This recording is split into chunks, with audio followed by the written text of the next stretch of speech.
Bom dia a todos. Nossa reunião de hoje vai abordar essa questão da medicina contemporânea e os desafios que a medicina contemporânea no Brasil tem enfrentado.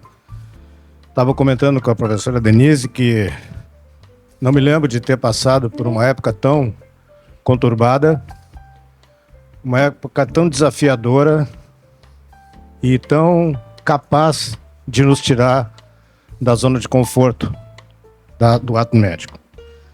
Então nós organizamos essa reunião que tem por objetivo dar sequência a uma política da Academia Sul-Grandense de Medicina de colocar o assunto educação médica em pauta, desde a criação do núcleo de educação médica até os posicionamentos, as avaliações que fizemos sobre diversos temas da educação médica, que estão hoje colocados no nosso site, presidente, fruto do período da presidente Miriam também, incentivo do professor Lavis, quando começamos com a ideia do núcleo. Isso, de alguma maneira, motivou a academia a seguir na sua proposição de avaliar esse tema e de se posicionar. E hoje, então, estamos, de alguma maneira, chegando a um momento de organizar um fórum e trazer as instituições para discutir isso na nossa casa e, de alguma maneira, trazer apontamentos que possam contribuir para esse momento tão delicado. Então, nós vamos ter hoje uma reunião científica em que o tema central é como estamos cuidando da educação médica no Brasil. E sugerimos 3 apontamentos para essa reunião que os nossos painelistas irão abordar: a abertura indiscriminada dos cursos de medicina, testes de proficiência e as novas diretrizes curriculares. Para isso, nós trouxemos a visão das autarquias, através do presidente do CREMERS, o Dr. Regis Agnes. Dr. Regis, que vai ser o nosso primeiro palestrante, ele é cirurgião cardiovascular, titular da Sociedade Brasileira de Cirurgia Vascular, ex-presidente da sociedade aqui do Rio Grande do Sul, do capítulo aqui, diretor de patrimônio da Sociedade Brasileira de Cirurgia Vascular e atual presidente do Conselho Regional de Medicina. Dr. Regis, eu gostaria de convidar o senhor para fazer a sua apresentação em 20 minutos. Meu bom dia a todos. Muito obrigado pelo convite, uma honra estar aqui com vocês. Num momento que a medicina, eu acho que nunca foi tão bombardeada como agora. Eu estava conversando com alguns colegas de vocês que fizeram 50 anos de formados agora há pouco.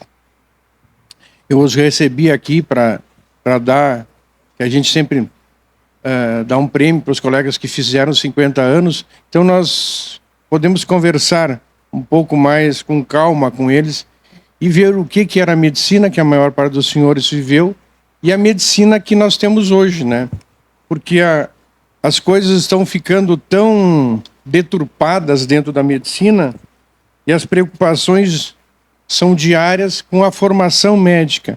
O que está saindo lá na ponta? Que hoje a preocupação nossa, eu vejo, deve ser muito grande, porque principalmente de quem nos vai atender. Eu acho que ainda a gente está numa geração que a gente sabe quem vai nos atender. Agora, no futuro, ninguém, eu acho que sabe quem, na verdade, vai atender. A que formação estarão esses médicos? Principalmente como a gente ouve hoje. Acabei de ver no Instagram que uma grande parte das residências médicas não estão conseguindo completar as suas vagas, mesmo com esse número tão grande de profissionais se formando. Eles não estão querendo mais fazer residência, não estão mais querendo fazer especialidade. E hoje já estão colocando que só faz medicina, residência que não se garante no Instagram, né? Então é uma coisa difícil. E muitos colegas estão terminando a faculdade e indo trabalhar porque precisam pagar o financiamento. Eles não têm tempo de fazer uma residência, o que vai ficar no futuro muito difícil, porque essas pessoas elas não estão contando que com a chegada tão grande de médicos, os valores pagos nos plantões estão cada vez mais diminuindo. A gente já recebeu de colegas aqui da Grande Porto Alegre, de cidades da Serra, que se fecharam os postos de trabalho, se contrataram novas equipes por um valor bem menor. O doutor Marcelo sabe muito bem disso. Então, a educação médica no Brasil. Nós vamos fazer uma análise sobre a abertura indiscriminada de cursos de medicinas, os testes de proficiências e as diretrizes curriculares nacionais.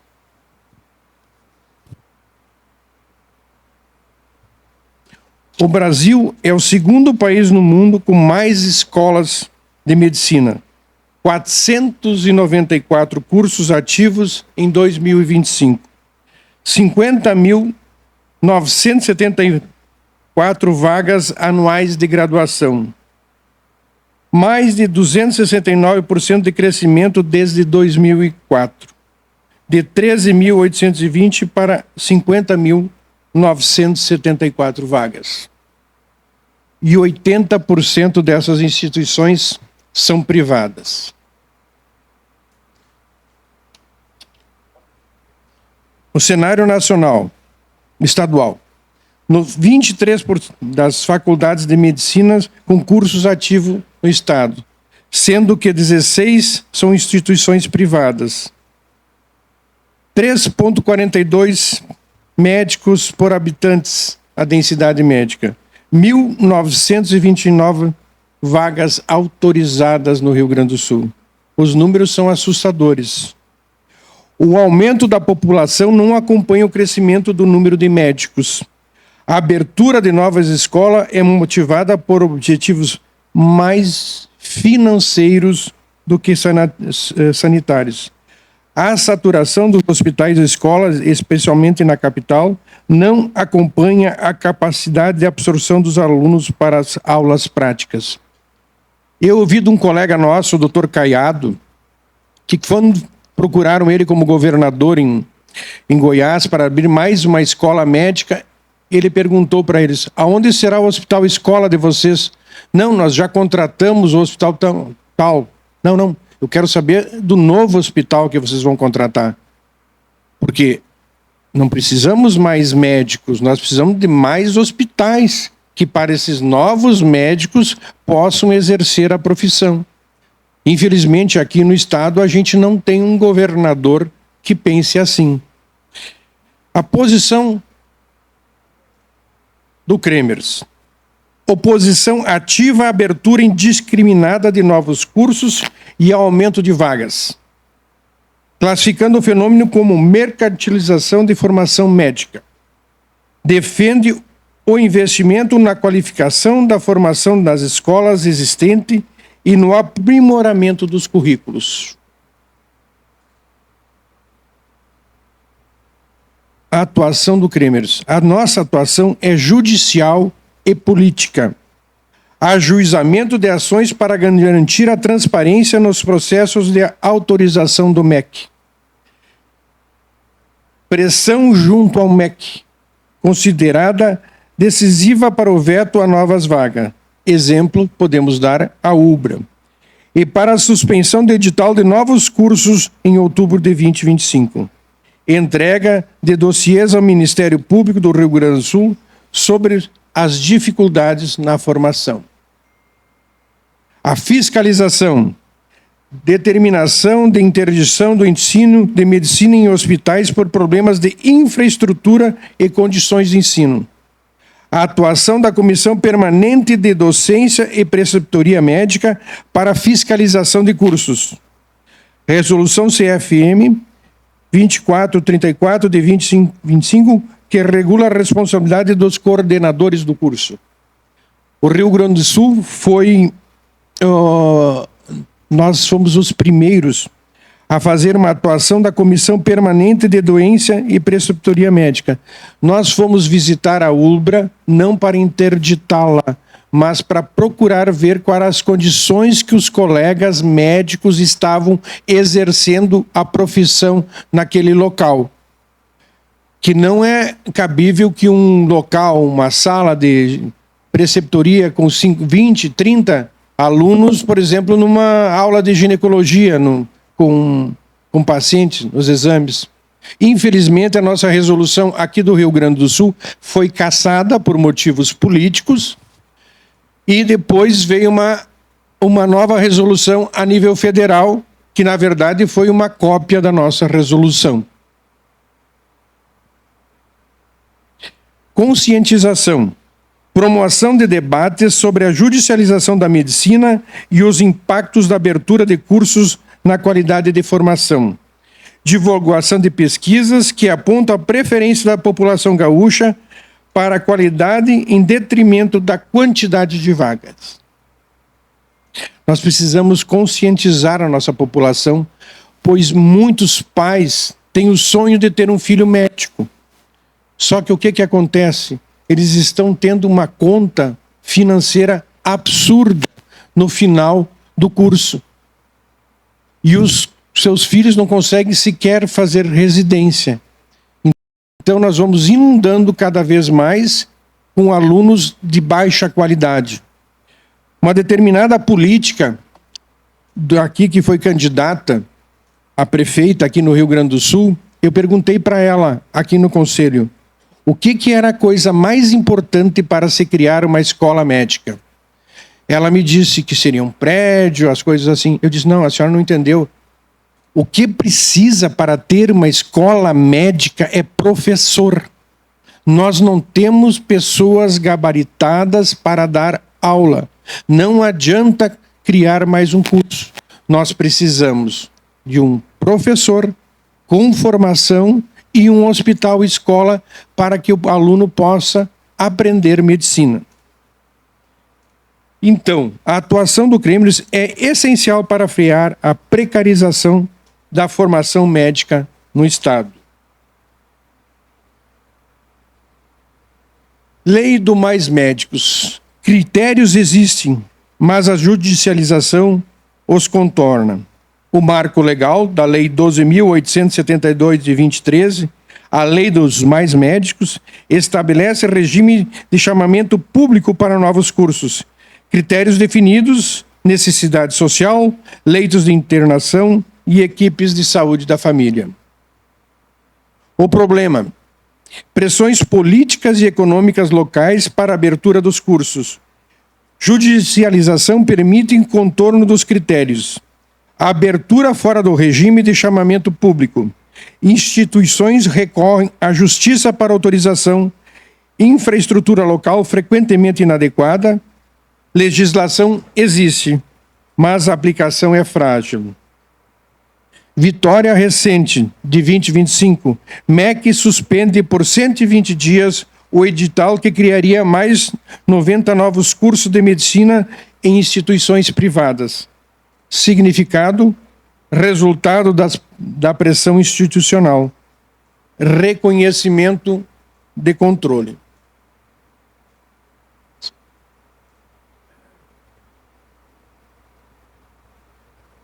eu botar aqui para atualizar aqui. Atuação do CREMERS.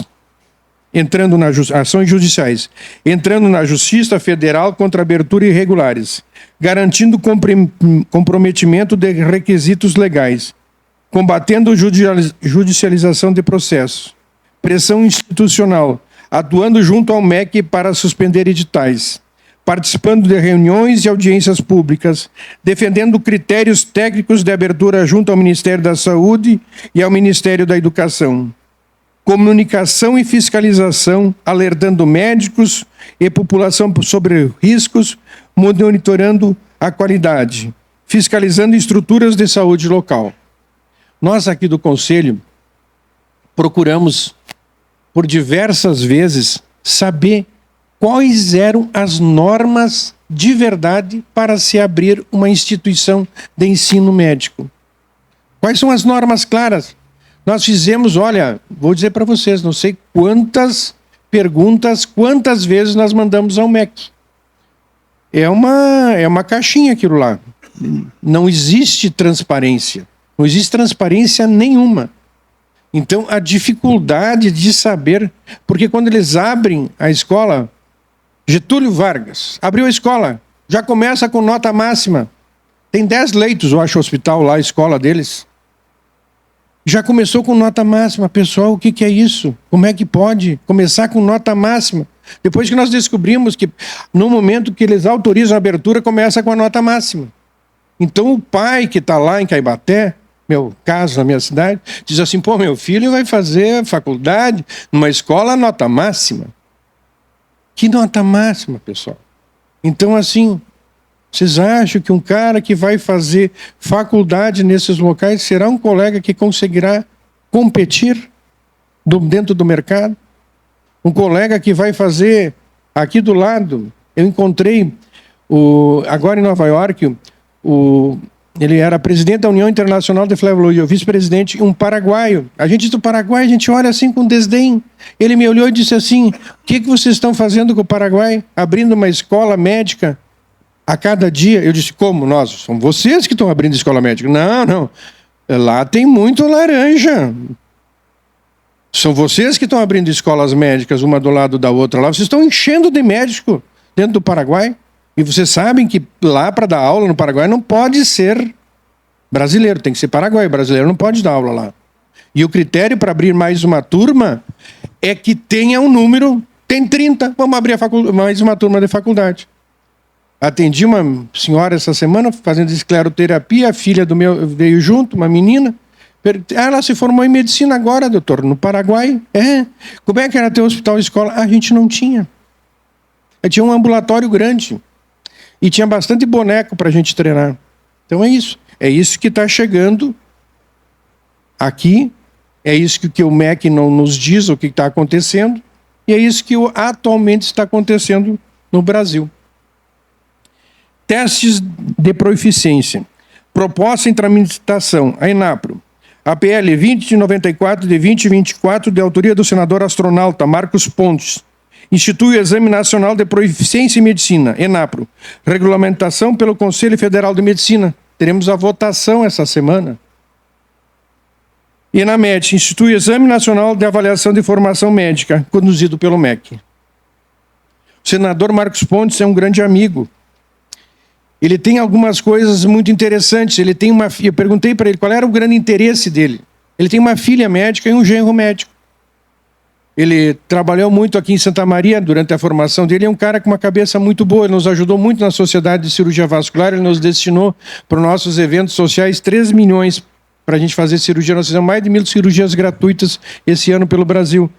E ele tem esse projeto, ele tem um outro projeto que não está sendo tocado, que já foi colocado há mais tempo, que é um projeto de lei que institui que um conselho de medicina não pode legislar sobre o outro. Por exemplo, o que está acontecendo? Os biomédicos dizem que tu pode fazer isso. Os biomédicos, os farmacêuticos podem fazer procedimento estético. Ele, lá naquela legislação dele, ele coloca o projeto dele que só pode fazer procedimentos aonde tu tenha na tua matriz curricular do teu curso aquele procedimento. E ele também está organizando, fez uns convites para alguns colegas, eu fui um dos convidados, para tentar organizar para a carreira básica de médico. Ele quer fazer um projeto e para ao menos os médicos de família, algumas coisas, terem carreira básica, como promotor e juízes têm. Então, prova da ordem para a medicina, ENAPRO, semestral e obrigatória para novos médicos que buscam registro nos CRMs. Quem não alcançar a nota mínima receberá uma inscrição de egresso de medicina, que autoriza apenas atividades técnico-científicas sem contato com pacientes. Médicos já inscritos e estudantes que ingressarem na graduação antes da nova lei ficam dispensados.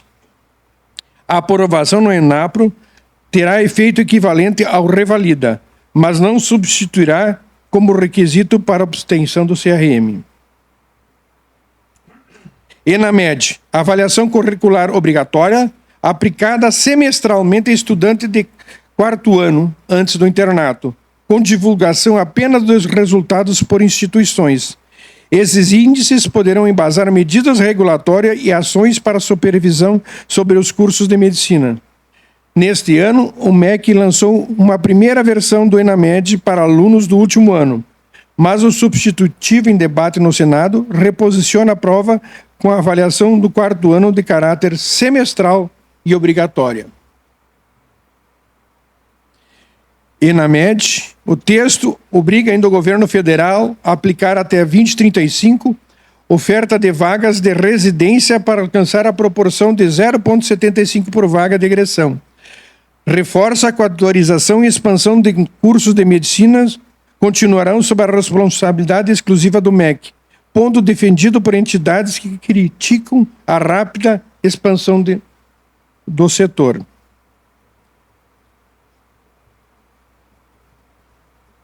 (90% de 44.973 médicos consultados apoiaram a implementação do exame obrigatório. A posição do CFM defende o exame como essencial para a segurança do paciente e qualidade da medicina do Brasil. Cabe ao CFM avaliar o médico formado, garantindo que ele reúna condições adequadas para atender a população. 3 minutos, Dr. Regis. Tudo bem. O CFM seria responsável por regulamentar e coordenar o exame. Exame avaliaria competências profissionais, conhecimentos teóricos e habilidades clínicas. Seria requisito para a obtenção do registro profissional. Diretrizes curriculares. Aprovação em agosto de 2025 por unanimidade no Conselho Nacional de Educação. Homologação em setembro. Eixos estruturais, Sistema Único de Saúde como eixo central. ênfase na competência tecnológica, de equivalente e de saúde mental, formação integral e humanística. Implementação, adequação completa até o início de 2027. As instituições têm até o final de 2026 para revisar as provas. Objetivo principal, formar médico generalista, mas preparando para demandas atuais, incluindo uso de tecnologia, obtenção a populações vulneráveis, compreensão dos determinados sociais de saúde e cuidados com a saúde mental. Competências, tecnologia e inovação, diversidade e inclusão, saúde digital, Sistema Único da Saúde, sustentabilidade, saúde mental. Principais destaques das novas DCNs: tecnologia e inovação, equidade e diversidade e saúde mental. Internato, 30% da carga horária deveria ser em medicina de família e urgência e emergência, além de incluir medicina intensiva e traumato-ortopedia. Integração, ensino, serviço, comunidade. Fortalecimento da inserção de estudante no SUS desde o início da graduação. Articulação com a residência, incentivo à integração com os programas de residência médica e de pós-graduação. Desenvolvimento docente, obrigatoriedade de programas de educação continuada para professores. Pontos de debate. O CFM manifestou crítica às novas DCNs, apontando riscos à medicina e à saúde da população devido ao que considera fragilização de competências privativas da profissão e falta de critérios rigorosos de qualidade. Principais críticas do CFM: expansão desenfreada e desordenada de cursos, caráter genérico e diluição de competências, comprometimento da segurança do paciente. Síntese de 3 frentes de ação necessária: controle na abertura, manter a pressão sobre o MEC para suspensão permanente do edital e intensificar fiscalizações das escolas existentes. Controle na qualidade, reforçar apoio à aprovação do exame de proficiência, atuar junto à bancada gaúcha no Congresso, garantir que o exame seja requisito para o CRM. Implementação de diretrizes, promover discussões das novas DCNs com a instituição de ensino superior e entidades médicas. Compromisso com a excelência da educação médica. Futuro da saúde no Rio Grande do Sul e no Brasil depende da formação médica e excelência. Cremers continuará atuando judicialmente, politicamente e publicamente contra a precarização do ensino médico. O Cremers tem atuado em todas as frentes. E uma das frentes principais que nós precisamos atuar é na frente política. É pedindo aos nossos deputados, aos nossos senadores a se comprometerem com isso. Pois vocês sabem que agora nós temos uma grande pressão pela Ordem dos Médicos do Brasil, que é um grupo criado em Santa Catarina e no Paraná, que quer instituir as pessoas que fizeram as pseudo-especializações de final de semana, de cursos de 40 horas, poderem colocar como especialidade médica. E a outra coisa que nós estamos brigando, e eu faço parte do grupo da Sociedade de Cirurgia Vascular, por exemplo, nós estamos brigando pela nossa matriz curricular. Porque hoje, para te sair um cirurgião vascular, você precisará 7 anos. 6 de curso mais 7 anos. Quem é que quer fazer cirurgia vascular? Metade das vagas de São Paulo do SUS não são preenchidas. Várias residências médicas estão fechando porque já estão há 3 anos sem candidatos. As pessoas não querem levar tanto tempo para começar a trabalhar. Na verdade, não é que elas não querem levar, elas não podem porque não têm condições de fazer isso. Então, as pessoas estão sendo levadas a começar a trabalhar. A média de um plantão hoje é 1.200, o colega colocou até numa aula lá em São Paulo, 1.230, 1.400. Só que as pessoas não estão se dando em conta que hoje é 1.200, 1.400. Logo, dentro em breve, será menos, porque o número de candidatos para fazer esses plantões estão aumentando. Nosso colega Barradas, que foi o vice-presidente do conselho, fez uma enquete dele lá em Alegrete. Ele olhou, em Alegrete não tem mais vaga para plantão. E já tem vários na fila para entrar se precisar. Então, para vocês verem, infelizmente, a saúde está chegando a esse ponto. Hoje, a mercantilização da medicina está levando, e nós vamos sofrer muito com isso, com a verticalização dos hospitais. Aqui no Rio Grande do Sul não chegou ainda muito, mas já temos o Manis, algumas coisas aqui, mas dentro em breve será isso, serão equipes contratadas. Nós fomos fazer um evento no hospital da Aeronáutica, no Rio de Janeiro. Chegaram 4 cirurgiões vasculares lá que seriam o plantão do domingo. Não, do sábado, era no sábado. Seriam o plantão no sábado. Foi no dia 30 na virada, dia 30 para o dia 1º. Eles chegaram lá pela manhã para fazer o plantão. Eles foram impedidos de entrar no hospital. O colega disse, mas como eu fiz um bypass, o outro fez uma angioplastia? Não, a equipe que está atendendo já é outra. Vocês foram suspensos. A outra equipe que assumiu. Então é isso que está acontecendo com a medicina. A gente acha que não é conosco. Não, hoje não é comigo. Não, é com o pessoal lá. Mas dentro, em breve, será conosco. E a gente precisa de vocês junto conosco nessa batalha. Obrigado, Dr. Regis. Pode subir aqui. Eu acho que essa última parte nós vamos deixar para os debates também, né, Dr. Regis? Muito obrigado, viu? Para dar sequência ao nosso painel, então, eu gostaria de convidar o Dr. Marcelo Matias, presidente do Sindicato Médico, para falar sobre o papel do movimento sindical. O Dr. Marcelo, ele é médico ginecologista e obstetra, preceptor do Hospital Municipal Materno Infantil Presidente Vargas, preceptor e professor da Faculdade de Medicina da UBRA. Ele é ex-diretor e ex-conselheiro aqui do próprio sindicato e reeleito presidente da entidade em 2019.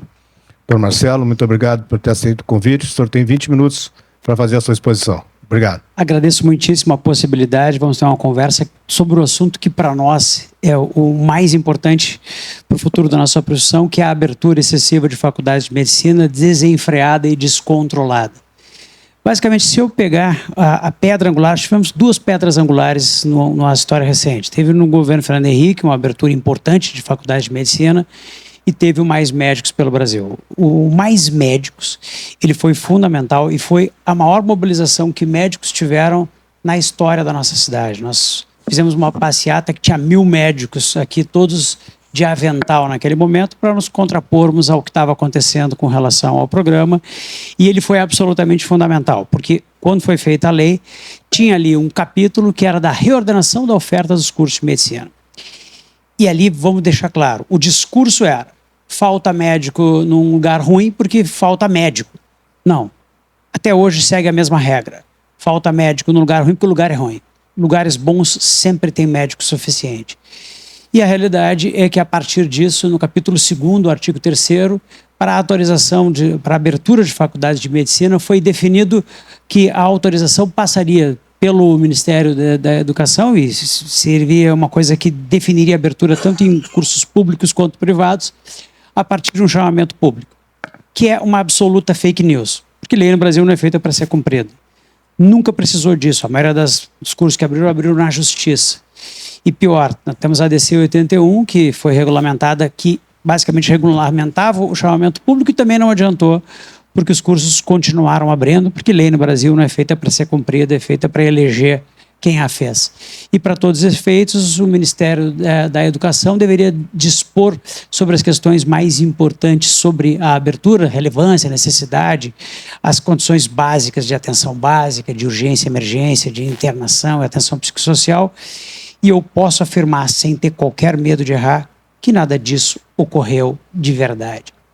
E o que a gente teve foi um aumento absolutamente exponencial e despropositado no número de cursos de medicina. Para que vocês tenham ideia, quando eu entrei na faculdade em 1987, nós tínhamos 78 escolas. Quando nós chegamos em 2014, período razoavelmente curto do ponto de vista da nossa história, porque o aumento foi literalmente exponencial, nós já tínhamos 252 escolas. E o Mais Médicos, de 2013, fez com que as escolas, que naquela época eram 252, tenham passado em 2025 para o estratosférico e inaceitável número de 494 escolas de medicina no nosso país. O interessante é que o discurso é muito desvinculado da prática. Porque o discurso é que eu teria que fazer uma faculdade no interior para que o médico se formasse lá e ficasse lá. E todos nós sabemos, o médico não fica no lugar onde ele fez a faculdade, ele fica no lugar onde ele tem boas condições de trabalho e tem uma perspectiva de vida. Mas mesmo assim, mesmo que essa fosse a ideia, que essa ideia fosse levada a sério, as faculdades abriram tudo no litoral, abriram tudo em regiões de maior aumento de questões populacionais. E a realidade é que, além disso, como se não bastasse, nós temos hoje 177 processos para abertura judiciais de faculdades de medicina, como se isso não bastasse. Do ponto de vista de condição de ensino, nós temos hoje 250 municípios que têm faculdade de medicina. E aí a gente teria uma ideia, se os senhores vão concordar comigo, de que todas as faculdades cumprissem todos os pré-requisitos, já que grande parte delas abriram na Justiça, nós vamos inferir que elas abriram e foram vitoriosas justamente por ter a qualidade comprovada. Não, claro que não.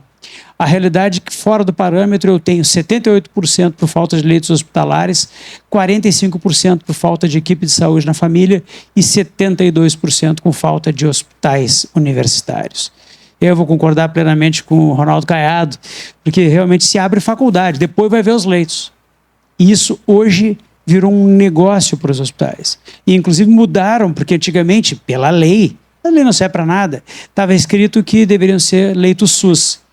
E hoje os hospitais privados já estão vendendo leito para a faculdade de medicina, porque literalmente está faltando leito de medicina para as vagas que abriram no nosso município, antes que alguém ache que isso está acontecendo muito longe. E se a gente está achando que isso é ruim fora do estado do Rio Grande do Sul, eu quero dizer o seguinte: hoje nós estamos enfrentando 23 processos judiciais dentro do estado do Rio Grande do Sul para a abertura de mais faculdades. Vou dar um pequeno spoiler. Nós entramos na justiça contra todos, mas, essencialmente, as primeiras de cada cidade são as mais importantes, porque se a primeira, a segunda, terceira e quarta solicitação só vai abrir depois da primeira. Então, a gente, essencialmente, consegue atuar dentro dos limites e concordo plenamente com o meu presidente que os processos ocorrem em sigilo e é muito interessante, eles ocorrem em sigilo por 5 anos. Depois de 5 anos eu não posso mais judicializar. Então é uma beleza do jeito que isso é feito no Ministério da Saúde. Eu sempre digo que esse pessoal sempre tem muita sorte. Sorte se transformou numa das coisas mais importantes da política brasileira hoje. E a realidade é que em 2014, logo depois do Mais Médicos, eu tinha 46,51 candidatos por vaga numa faculdade de medicina e hoje eu já tenho 18,81. Mas isso também é fake. Por que é fake? Porque eu tenho situações completamente distintas nas faculdades públicas, onde eu tenho, em 2024, 70 alunos por vaga, que é o que acontecia na minha época, não é muito diferente disso. E nas privadas nós temos simplesmente 7,17. E eu vou dizer para vocês uma coisa que talvez vocês não saibam, ou talvez vocês não acreditem, ou talvez vocês saibam, acreditem e fiquem loucos que nem eu. Já sobram vagas de faculdades de medicina no Rio Grande do Sul aos borbotões. Literalmente aos borbotões. De forma que a gente tem faculdade que está convidando pessoas formadas em outras profissões da saúde a integrar na faculdade, pagando a metade sem fazer vestibular. Ou seja, as coisas estão sendo certamente muito mais complexas. E a gente sempre diz que o Brasil é o segundo país que tem mais faculdades de medicina do mundo, e eu digo que essa é uma fake news nossa, porque do ponto de vista numérico ela é verdade. Sim, a Índia tem 661 escolas e nós temos 494. Só que não importa o número de escolas, importa a proporcionalidade do número de escolas à população. E na Índia, eles têm uma escola para 2.200.000 habitantes. E no Brasil, nós temos uma escola para mais ou menos... Pena que eu passei aqui, voltei, só para não perder. Para 410.000 habitantes. Nós temos muito mais escolas de medicina proporcionalmente do que a Índia. E é óbvio que isso significa muito dinheiro. E como o grosso dessas faculdades abriram em faculdades privadas, nós temos uma coisa que nos surpreende no mercado. Eu sempre acreditei que a lei da oferta e da procura funcionaria. E eu ainda acho que ela vai funcionar, mas ela ainda não está funcionando. Porque por mais que eu tenha um número gigantesco de faculdades de medicina, o preço da mensalidade permanece mais ou menos fixo. E é algo entre 10 e 15 mil reais no nosso estado. Sei bem disso, porque minha filha está fazendo medicina numa universidade privada e eu sei o quanto custa. E a realidade é que, quando a gente olha isso, o custo de um estudante para se formar, ele é o custo da faculdade, mais todo o custo da formação e da manutenção dele durante 6 anos. E nós temos que nos perguntar em algum momento quanto é que custa formar um estudante de medicina, porque isso, de alguma forma, deveria refletir no quanto ele vai ganhar depois. E, portanto, eu vou dizer para vocês o seguinte, que eu fiz um cálculo mal feito. Qualquer economista vai dizer que eu não sei nada de economia, porque eu fiz da forma mais conservadora, não fiz da forma real o custo. Por que eu fiz de uma forma conservadora? Porque eu botei 10 mil a faculdade, está barato, as faculdades custam mais do que isso. E botei pelo correto, que são 12 meses ao longo de 6 anos e, portanto, o investimento básico para a formação de um estudante de medicina é 720 mil reais. Por que esse cálculo está errado? Porque existe juro composto em cima disso, portanto esse 720 é fake, mas eu vou deixar 720 para tentar simplificar o cálculo. E aí, perguntando para a inteligência artificial quanto é que custa o custo adicional do estudante de medicina, ele basicamente, sendo que eu não botei nenhum exagero aqui, né? Botei na média o valor do ChatGPT, pelo menos é a versão mais atual, e ele me disse que custa mais ou menos em termos de 380 mil. Portanto, para formar um aluno hoje e ele se tornar um médico, ele vai ter custado aproximadamente 1.100.000 reais. Vocês acham que existem famílias com 1.100.000 reais aos borbotões no nosso país a ponto de garantir o maior número de faculdades de medicina? Claro que não.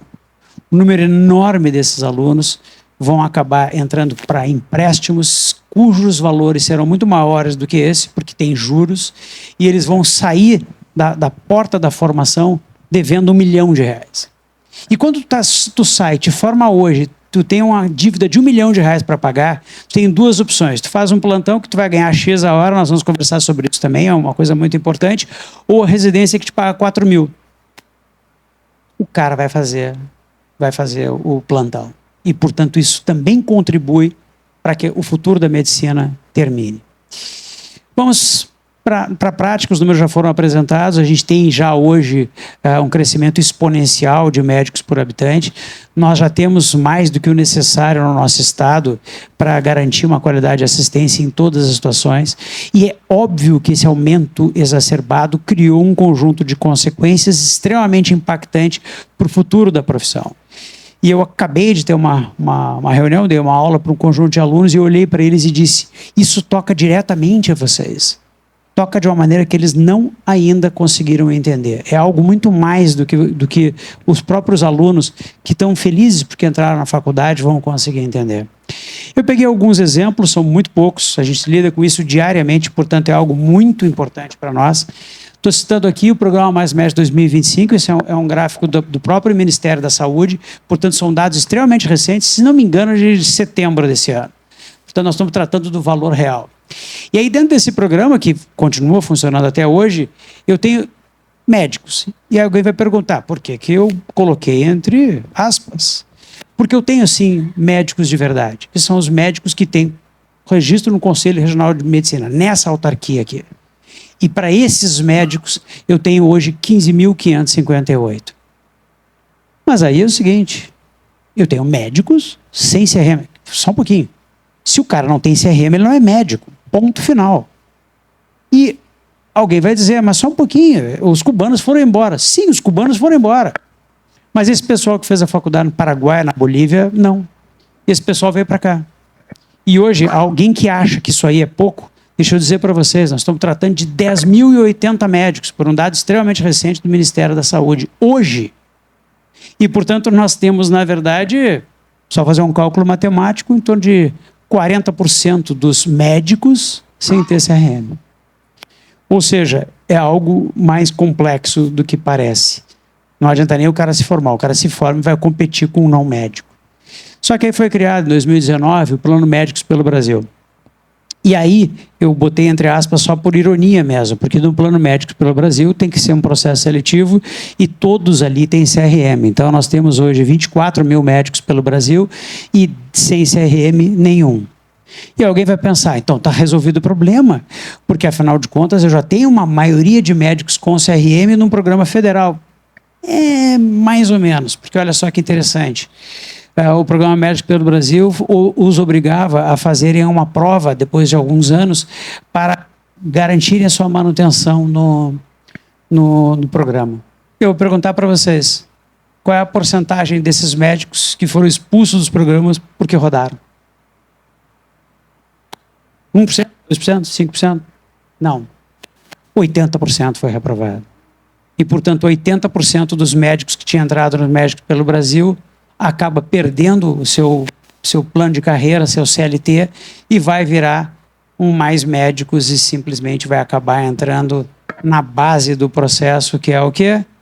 Ter uma contratação frágil do jeito que é um dos maiores problemas que nós temos. E é óbvio que nós temos que tratar sobre a questão remuneração.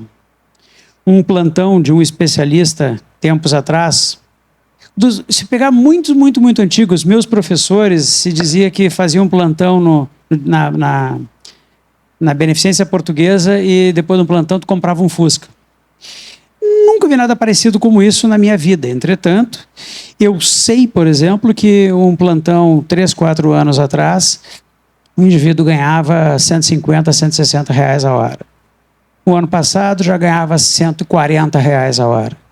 E hoje o valor está reduzindo. E eu vou dizer o que está acontecendo. Quanto maior é a oferta de profissionais, menor é o custo. E a realidade é que isso foi feito por querer. Isso foi claramente estabelecido. Porque eu me lembro vivamente, as pessoas vão esquecer, que teve político dizendo o seguinte, que médico tem que ser que nem sal. Tem que ser branco, barato e tem que sobrar.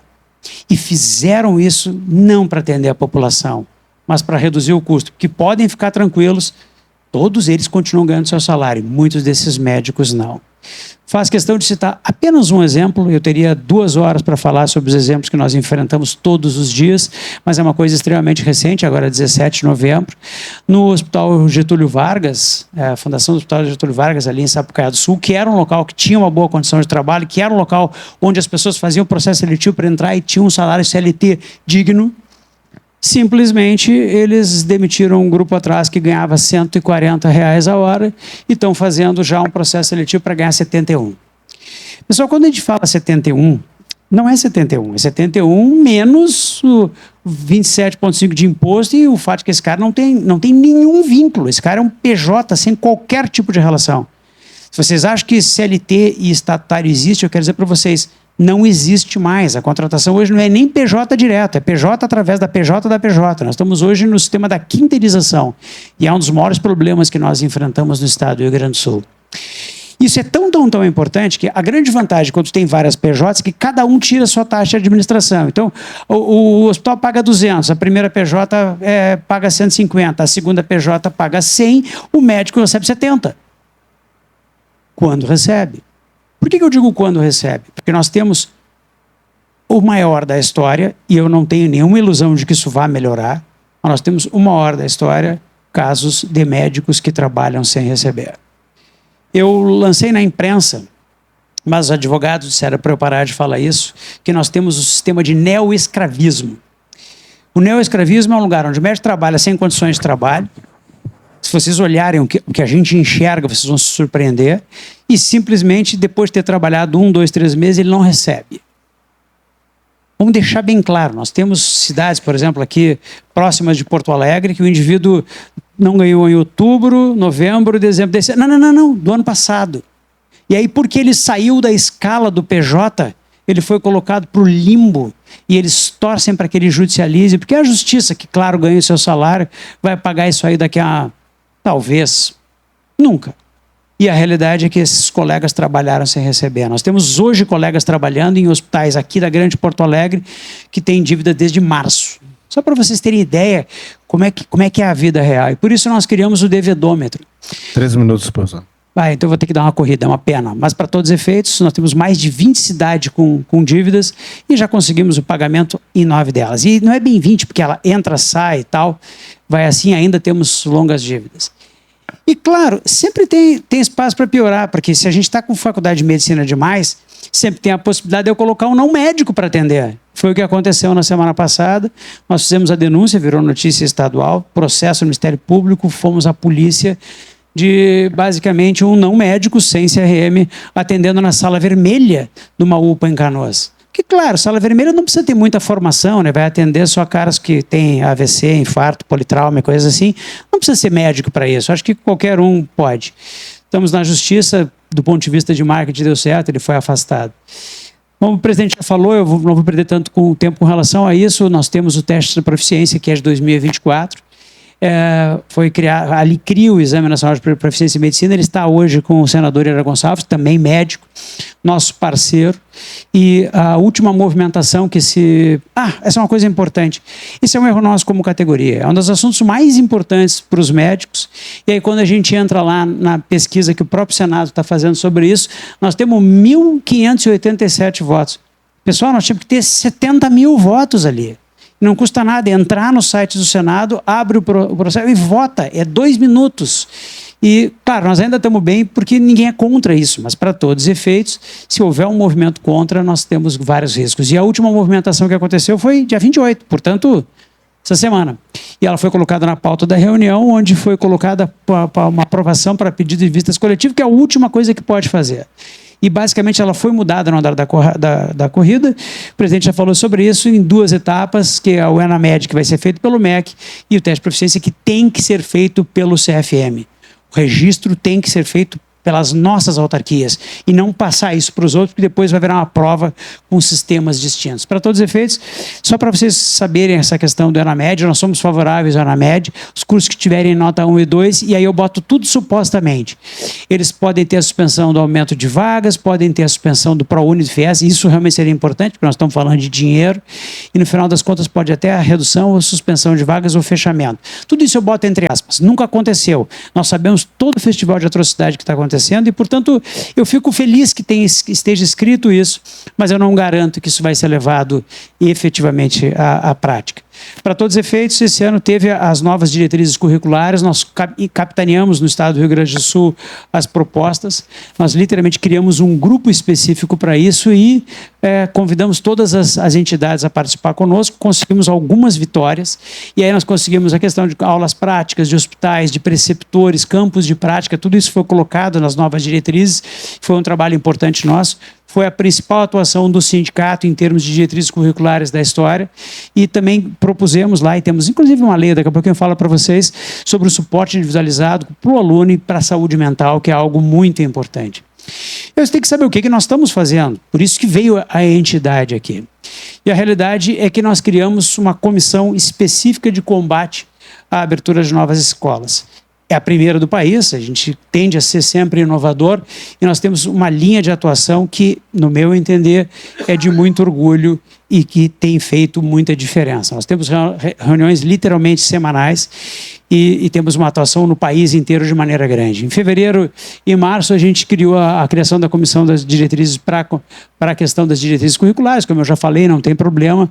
Em março foi criada essa criação da comissão para combate à abertura de faculdades. Em junho, nós já tivemos simplesmente os primeiros RICs e mais de 500 ofícios para todos os hospitais e todas as unidades do estado do Rio Grande do Sul para tentar descobrir quantos leitos eles teriam para ensino para todas as cidades. Não teve 10% que tenha respondido. Os RICs são requisitos de informação lá no Congresso Nacional, eles são diferentes dos PIs das prefeituras, são muito mais poderosos, eles são os obrigados, inclusive, a nos responder. Em julho, a gente conseguiu entrar contra na Justiça, no STF, no STJ e no TCU contra o ensino especificamente por medicina EAD. Já dei muita aula EAD, todos nós passamos pela pandemia, não é essa a questão, só que é o seguinte, é um absurdo eu vender minhas aulas e elas serem dadas para 20 faculdades de medicina, eu nunca conheci nenhum dos alunos, e elas serem dadas para 20 faculdades de medicina durante 10 anos. Portanto, é uma coisa absolutamente inaceitável. Em setembro agora, nós temos uma ação própria no STF contra a Faculdade de Medicina, é a primeira ação que o sindicato faz sendo propositor e não entrando em ações prévias. Apesar disso, em novembro, nós entramos com vários pedidos de fiscalização e controle. Também é a primeira vez que isso acontece dessa forma. Nós temos, inclusive, temos feito uma técnica, nós estamos utilizando os deputados de fora do estado do Rio Grande do Sul para atacar faculdades do estado do Rio Grande do Sul, porque ano que vem é um ano eleitoral, os deputados nossos têm dificuldade e a gente tem utilizado o nosso tamanho lá para isso.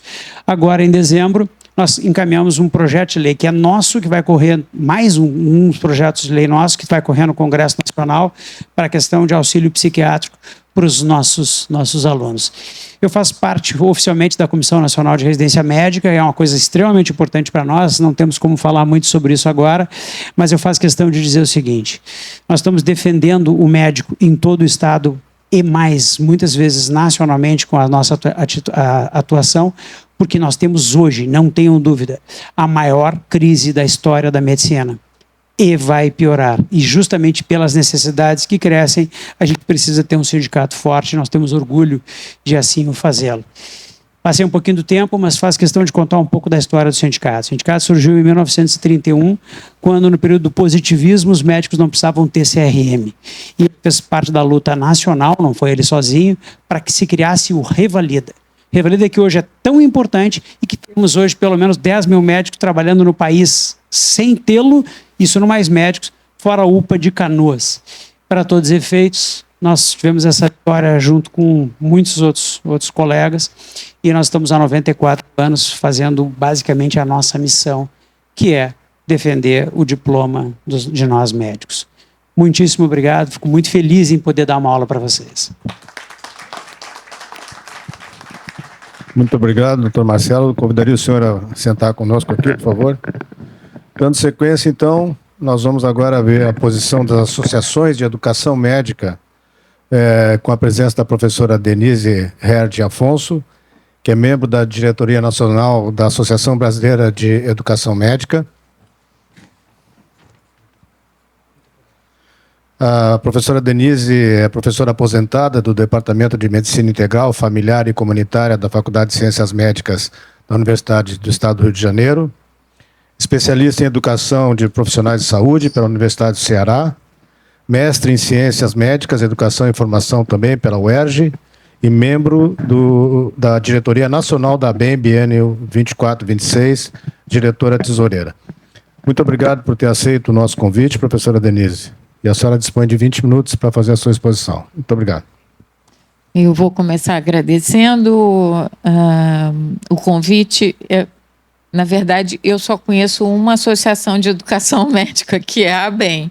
Então, eu suponho que eu esteja representando todas as associações de educação médica no Brasil. A ABEM tem 65 anos, eu justifico a ausência do professor Sandro Schreiber de Oliveira, que é um gaúcho de Pelotas e que, no momento, está numa mesa de abertura de um evento da Fiocruz em Brasília. ao sermos, né, convidados para esse momento de debate, né, e acho que o debate é o ponto mais significativo. Diferentes perspectivas foram sugeridas, né?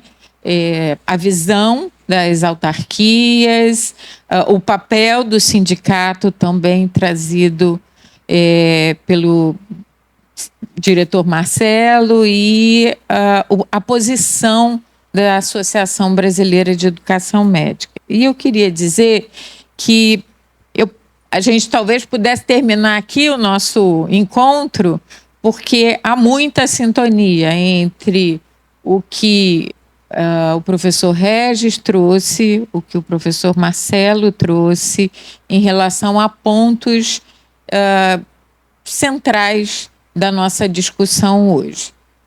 Talvez a gente tenha mais consensos que dissensos. E acho que o principal consenso, o professor Darcy dizia antes de entrarmos aqui, é que esse momento a gente nunca viveu. Tem 41 anos de formada e, de fato, a gente está num momento bem distinto, né, da nossa experiência enquanto médico, enquanto professor, enquanto sujeito desse país. E aí a posição da ABEM, eu tentei trazer aqui uma representação, né, tem tentado ser sempre uma posição olhando para o futuro, olhando para o horizonte, equilibrada entre diversas forças, né, e tentando fortalecer seus próprios músculos, né, para que a gente consiga juntos superar os desafios, encontrar os caminhos que são necessários para o nosso país. Então, vamos lá. Eu vou começar de baixo para cima, né? Falar um pouquinho sobre as diretrizes curriculares. Quem me antecedeu já trouxe os caminhos que nos fizeram chegar às diretrizes de hoje. Deixa eu voltar só um pouquinho aqui. Vocês certamente não estão conseguindo ler o que está aqui, mas isso é uma linha do tempo.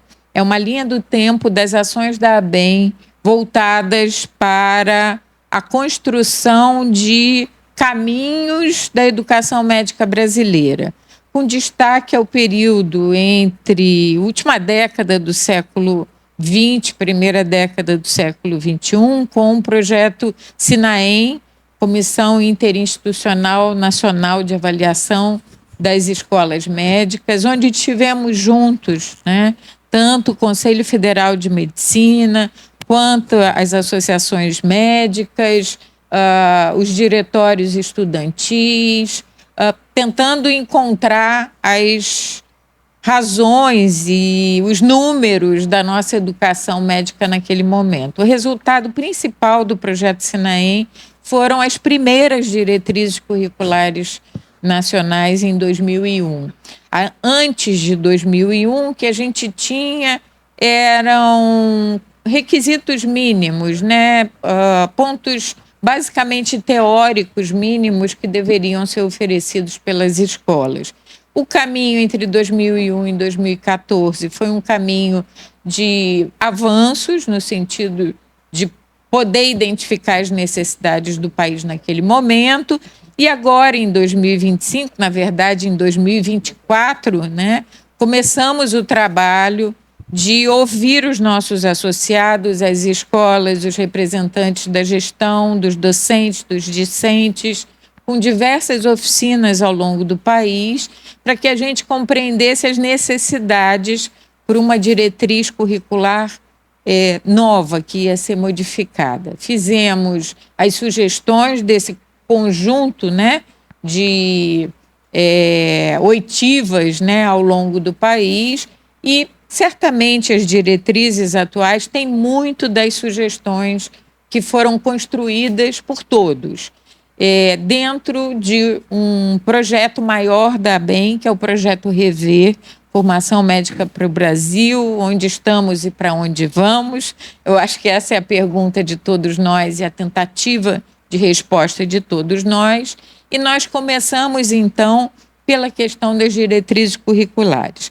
Vou dizer para vocês, em nome da ABEM, que existem alguns estudos acontecendo para tentar responder algumas coisas que não temos resposta no momento, né? Por exemplo, se a gente for perguntar quantos preceptores no Brasil atuam na graduação e na residência médica, e quantos atuam na graduação e na residência médica, e qual é a formação desses preceptores, onde é que eles atuam, que são sujeitos estratégicos na formação dos nossos médicos hoje.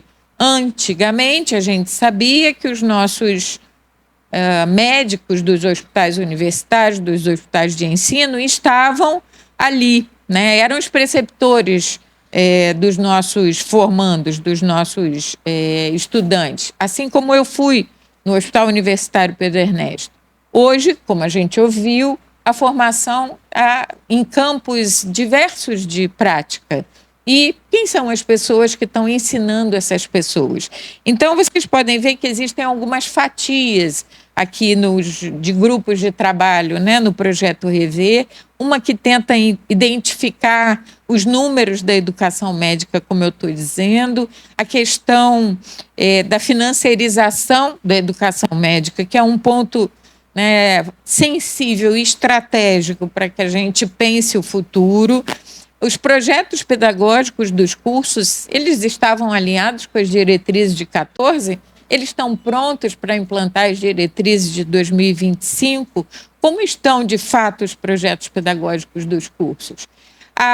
O teste de progresso como uma experiência, né, a maior experiência mundial em termos de um teste de progresso, né, que começou na Holanda e segue até hoje, sendo feito 8 vezes no ano, e aqui no Brasil a gente tentando caminhar no sentido de identificar essa como uma ferramenta potente de avaliação, não só dos alunos, mas também das escolas, acompanhando o progresso desses estudantes. Então, essas são as fatias, né, os grupos de trabalho do Projeto Rever que nos levaram, então, para uma primeira ação que foi o acompanhamento e, certamente, a intervenção, né, com propostas que levaram à construção das diretrizes. Pensando, né, como é importante que uma diretriz indique o perfil desejado do nosso egresso, que induza o atendimento às necessidades, né, do nosso país, às necessidades sociais,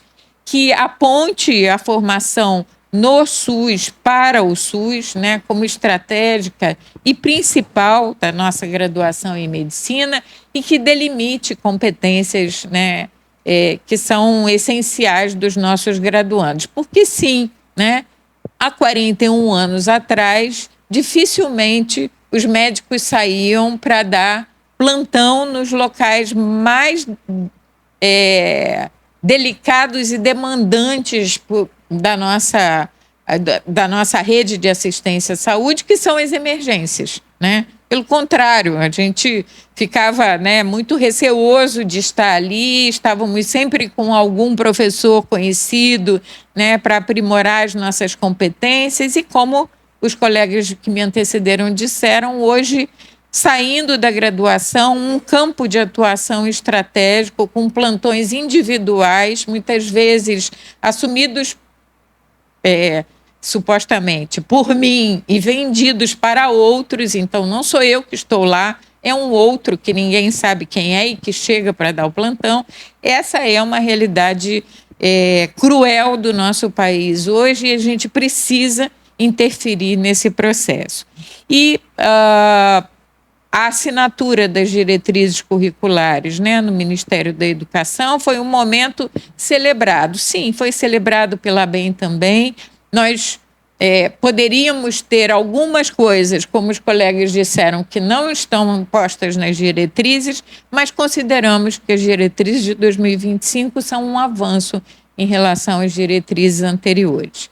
E, dessa forma, vamos nos empenhar para que elas sejam, né, o mais rapidamente atendidas, porque como também disse o professor Marcelo, não adianta ter a lei se a gente não cumpre a lei. Então, isso é fundamental de ser acompanhado. Alguns pontos que consideramos de avanço nas diretrizes, a presença do SUS como espaço de formação e destino de atuação dos médicos formados, a questão da responsabilidade social das escolas médicas como um ponto central de organização dos projetos pedagógicos dos cursos, a questão da equidade e a atenção às iniquidades do nosso país, que, como dissemos, também permanecem ao longo da nossa existência, né? Em alguns momentos se agravam, a preocupação com as minorias, né? Sejam raciais, sejam de gênero, as questões de inclusão e de diversidade que aparecem intensamente nas diretrizes e a preocupação com os determinantes sociais. Isso é uma breve análise das diretrizes. A gente pode também fazer essa análise, deixa eu voltar aqui, que passou rápido, a partir de um infográfico, de um diagrama elaborado pela inteligência artificial, né, que hoje nos apoia em muitas situações e trazendo o que já foi destaque aos que me antecederam, né? As competências estão definidas do egresso, podemos achar que tem algumas que não estão ali, e é fato. Uma preocupação com o bem-estar e o apoio dos estudantes, mas não só dos estudantes, com os docentes também. A questão das janelas curriculares ou áreas verdes como estratégicas no período de formação. A carga horária do internato, que também, né, na nossa proposta, não era exatamente essa distribuição, exatamente com essas especialidades, mas, enfim, estamos com uma distribuição do internato que parece interessante, especialmente para esse sujeito que vai sair, vai dar plantão no dia seguinte da sua formatura, às vezes até no dia da sua formatura. E uma questão importantíssima nas diretrizes, que é a avaliação atravessando todo o período de formação desse estudante, como uma avaliação programática, que olha não só para o estudante, mas também para a instituição e para os seus ambientes de formação. Enquanto um documento, vamos segui-lo, está ótimo. O nosso desafio é fazer acontecer. E por essa razão, ao longo do próximo ano, estaremos novamente, né, ouvindo todos os pares, né, diretores, gestores, docentes, alunos das escolas. Certamente estaremos aqui no Rio Grande do Sul também, para que a gente possa traduzir muitas questões das diretrizes que em 2001 já não estavam compreendidas e permanecem sem compreensão em 2025. Então, nosso objetivo é um pouco construir, né, um caderno orientador para aquele gestor, né, seja, né, por uma escola que abriu adequadamente ou não, mas de fato está aberta, e a gente precisa que ela seja uma escola melhor do que ela é, para que seja mais fácil, né, a aplicação das diretrizes. Eu vou seguir com a abertura indiscriminada de cursos, e nós temos total coincidência no fato de que houve uma abertura indiscriminada de cursos no nosso país e que isso traz consequências, né? Algumas coisas que me parece que são consenso, né? Nós temos o maior sistema público universal e gratuito do mundo, e por essa razão é complexo que a gente seguir, por exemplo, os mundiais, porque não existe nada no mundo parecido com o nosso SUS. A má distribuição da força de trabalho permanece, como foi dito, houve uma expansão acelerada, é uma necessidade premente de aprimorar os critérios de avaliação e aplicá-los nos cursos, e no momento a avaliação traz poucas consequências às escolas. Bom, então, o que a gente tem para fazer com isso? Estamos aqui num sábado de manhã, não sentamos para chorar, Então, temos muitas ações para implementar. Só queria trazer um destaque aqui, né, em relação aos períodos de ampliação dessas vagas, né? De fato, a lei dos mais médicos tinha e tem o objetivo de ampliar a oferta de vagas em graduação, na residência, é uma política de provimento, mas também de formação, e trouxe uma ampliação significativa de vagas ao longo dos anos, desde 2014, é uma lei de 2013. Vejam nos gráficos que em 2018, quando se determinou uma suposta moratória, então não abre mais curso de medicina no país, suspende os editais, o aumento do número de vagas foi muito maior.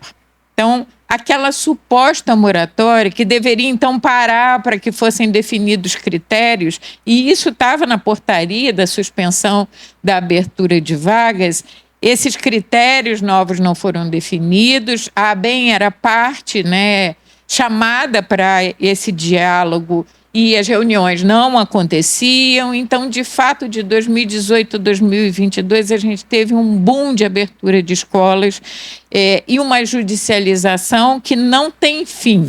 Nossos colegas já me antecederam, já disseram isso, e a gente tem trazido esse como um grande desafio. Bem, a gente precisa formar médicos no nosso país para ambientes semelhantes a esse, né, onde as iniquidades são evidentes. Essa é uma foto do fotógrafo Araquém Alcântara, né, revelando desafios na atuação dos profissionais em regiões remotas do nosso país, mas também estamos no tempo de formar médicos para entrar em contato, aprender e atuar com as tecnologias de ponta. Aqui, uma sala cirúrgica, eu nunca entrei numa sala de cirurgia robótica, mas é uma imagem, né, que pode representar a realidade, né? E aí, como é que a gente libera esse sujeito, esse egresso, de tal forma que ele seja uma célula-fonte, né, que pode, então, se desenvolver em diferentes dimensões, dependendo das escolhas que ele faz, do lugar onde ele vai atuar. Bem, esse é, de fato, um grande desafio. 3 minutos, professora. A fatia dos projetos pedagógicos nos traz algumas questões, a fatia de análise que estamos fazendo, né? Dentro do site da ABEM, há um link para o Diretório de Educação Médica, que tem sido aprimorado ao longo do tempo. A gente não tinha nenhum lugar fácil para a gente identificar quantas escolas tem, onde elas estão. Bem, nós estamos aprimorando esse diretório, ela está na versão beta, né, ainda em processo de aprimoramento, mas a ideia é que ali a gente consiga, sem que a gente precise pedir para a inteligência artificial, ou que a gente vá no IMEC, ou vá no diretório do Profissionacif, que era o único que nos dava informações sobre escolas, que a gente consiga essas informações mais detalhadas. Enfim, houve uma abertura indiscriminada, os processos judiciais continuam, houve a suspensão por movimento de muitas entidades, inclusive da ABEM, do atual edital, né, aberto para novas escolas, exatamente pelo fato de que, desde que o edital foi lançado até agora que sairia o resultado, naqueles municípios onde que o edital contemplava, já houve abertura judicial de outras escolas. Então, não é possível que o edital siga dessa forma. Vou terminar com os testes de proficiência, né? Entendendo as razões que são colocadas para a proposta, e já foram trazidas aqui, e o PL que está em andamento é exatamente do professor Marcos Pontes, né? Que tem votação na semana que vem, e nós temos algumas perguntas em relação ao que pode resultar, né? Um dos resultados de uma avaliação de proficiência, por exemplo, que tenha, né, resultados semelhantes ao teste da OAB, a gente vai ver, é a redução do número de CRMs. Bom, nosso país tem uma necessidade grande de médicos. Então, Denise, vocês defendem que médicos ruins sejam liberados para o mercado? Não, a gente não defende isso. A gente defende que esses médicos não saiam da graduação, não se formem.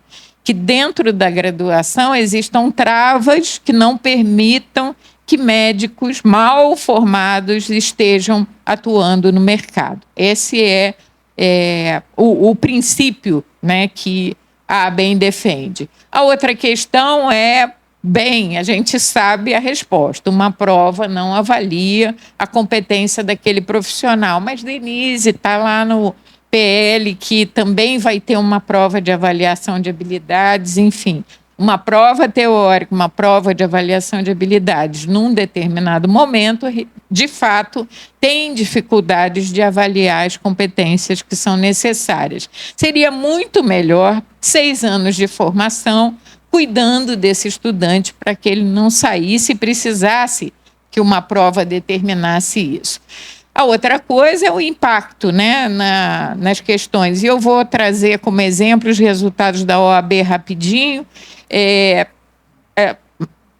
A proposta do exame de ordem da OAB de controlar o mercado, reduzir a abertura de escolas e qualificar essas escolas não se cumpriu. Então, a gente tem hoje mais de 1.900 cursos de direito que recebem o selo da OAB de qualidade, cerca de 10%. Então, não vai ser o exame de proficiência que vai controlar a abertura das escolas, nem qualificar as escolas, né? Pelo menos nos mirando pelo único exemplo brasileiro que a gente tem. A outra coisa, só um gráfico que representa um número crescente de escolas de direito, não vou me deter nisso pelo tempo. O índice de aprovação, então, é em torno de 20%, o índice médio de aprovação, né, dos exames da OAB. Imaginem isso na medicina, né? Essa aprovação por faixa de renda, né?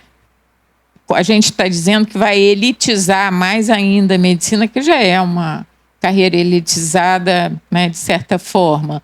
Então, quanto maior a faixa de renda, maior a aprovação no exame da OAB, a gente vai provavelmente ter os mesmos resultados, por etnia da mesma forma, né? Então, é a etnia branca que tem a maior aprovação nos exames, e isso aí pode significar algo.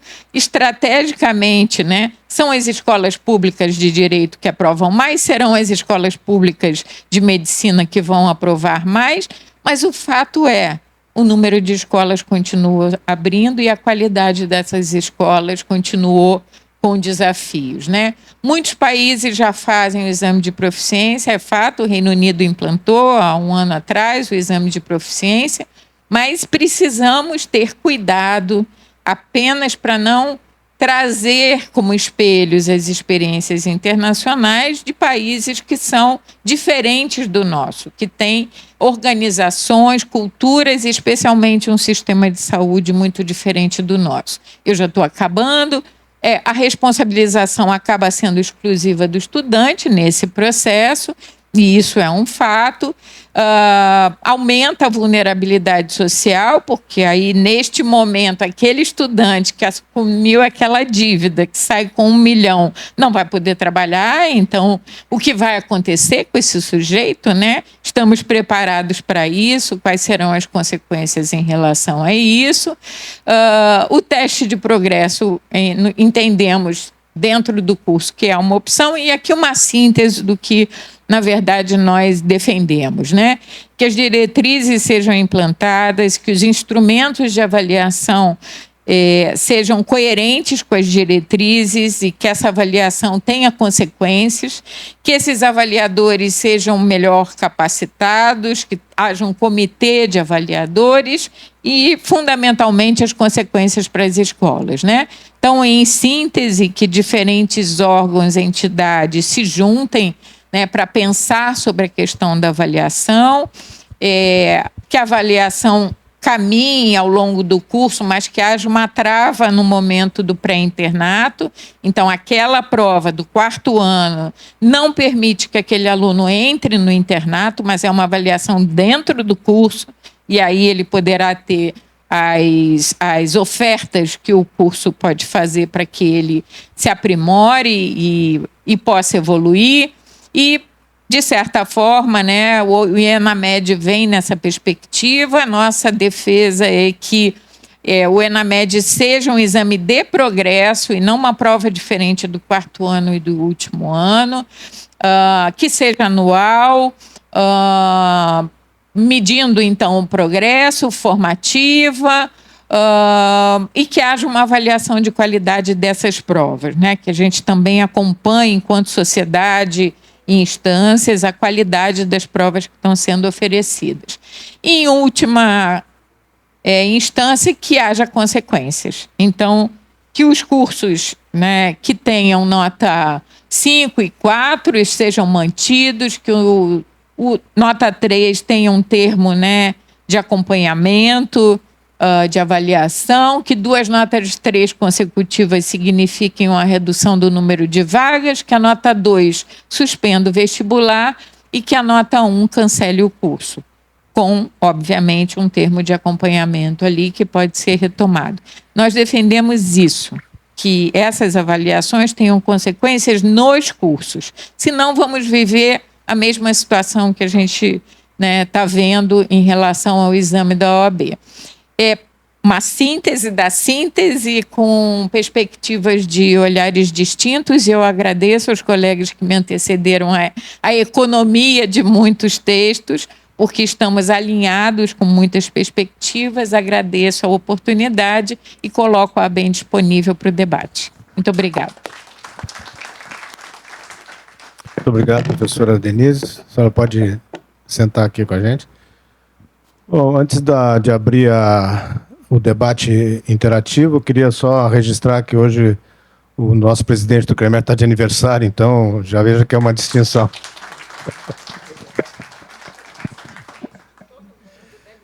Bom, por favor, professor. Está aberto, né, para as pessoas que queiram se manifestar, para que a gente possa fazer uma discussão e tentar algum tipo de alinhamento ao final desse debate. Professor Camargo. Só vai chegar o microfone para ti, professor.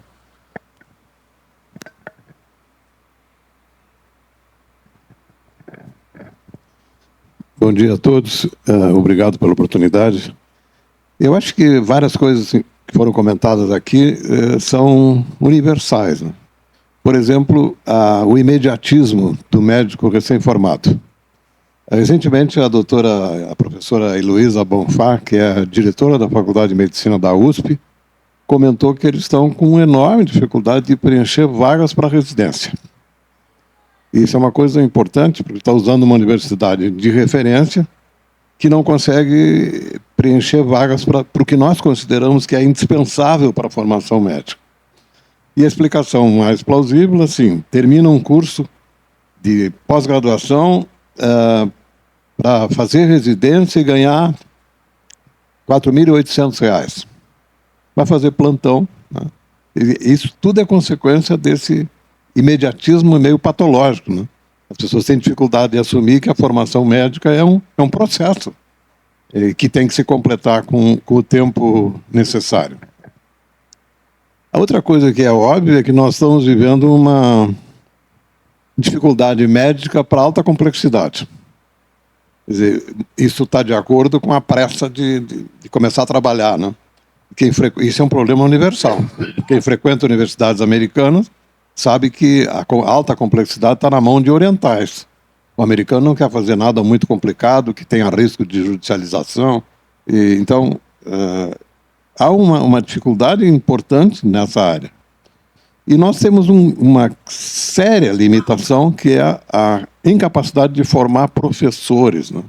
Quer dizer, medicina se ensina pelo exemplo, não pelo discurso. E nós temos muitos professores que não têm nenhuma preparação para ser professor, e e que parece que foram, de alguma maneira, selecionados pelo insucesso profissional. E eles se refugiam na universidade como um emprego, não?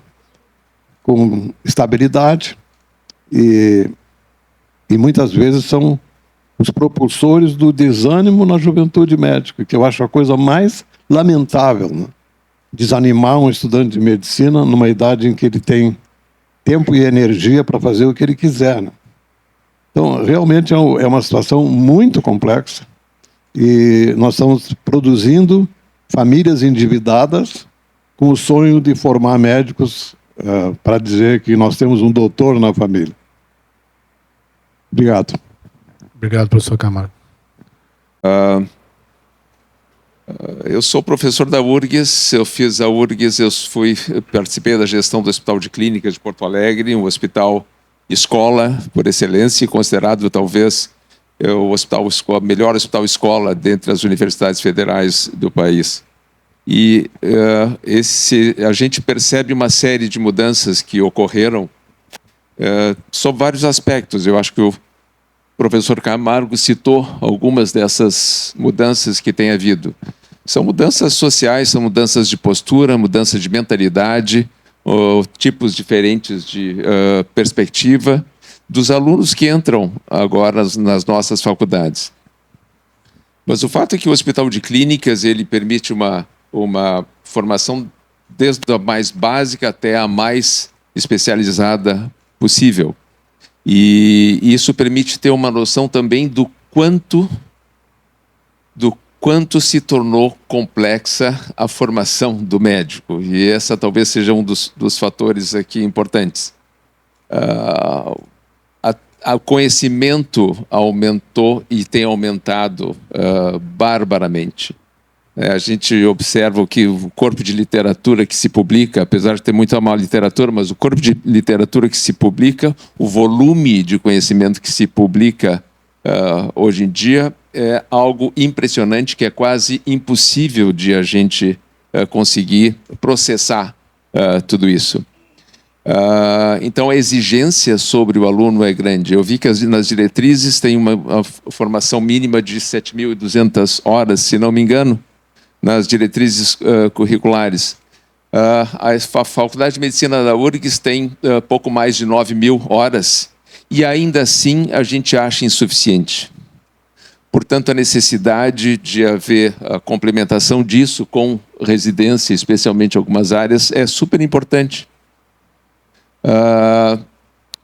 E eu fico imaginando se isso também não contribui também para toda essa dificuldade de não haver vagas de residência, necessidade de um treinamento posterior, porque isso torna também muito distante ou longínquo o efetivo início da atividade profissional daquele indivíduo. Nós temos a graduação, que são 6 anos, com um número de horas cada vez maior e um conhecimento cada vez maior. Nós temos a residência, que muitas vezes necessitam de pré-requisitos, né? 2 anos, na minha área, 2 anos de cirurgia geral, 3 anos, pelo menos, de residência, assim como em várias outras áreas também assim.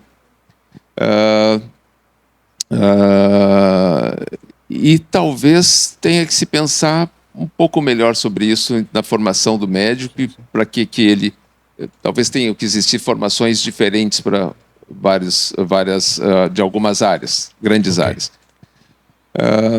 Em relação ao número de faculdades de medicina, isso é um óbvio equívoco, que eu acho que seria, não tem quem não critique isso, né? Não tem como se ter qualidade em todas essas escolas de medicina que são formadas, assim como foi mostrado pelas escolas de direito, em que simplesmente menos de 20% dos formados conseguem efetivamente passar no teste da OAB. Certamente, num teste médico, isso iria acontecer também, não sei em que percentual, mas certamente isso iria acontecer.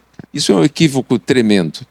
E eu não vejo, quer dizer, talvez essa seja uma das maneiras mais efetivas ou produtivas de se fazer alguma coisa. Não tem como se manter qualidade com uma quantidade tão grande de profissionais sendo lançados no mercado de trabalho sem que eles tenham sido formados adequadamente e que tenham um treinamento adequado. Portanto, o problema é muito complexo e talvez tenha que se escolher as prioridades de onde se atuar, entendendo toda a complexidade do problema. Obrigado. Obrigado, acadêmico Milton. O doutor Regis quer fazer um comentário? Fazer um comentário para o doutor Camargo. Doutor Camargo, a colocação do que realmente vai faltar especialista para grandes procedimentos, tá? Eu estou aqui com a Universidade Federal de São Paulo, os dados de candidato por vaga. Cirurgia torácica, tem 2 vagas, tem 10 candidatos. Cirurgia plástica, tem 8 vagas, tem 157 candidatos. Daí nós vamos para dermatologia. Aqui, deixa eu pegar a dermatologia.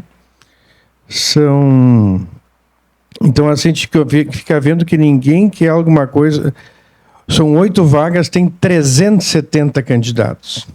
Por isso que a cirurgia vascular, nós estamos tentando mudar a matriz curricular.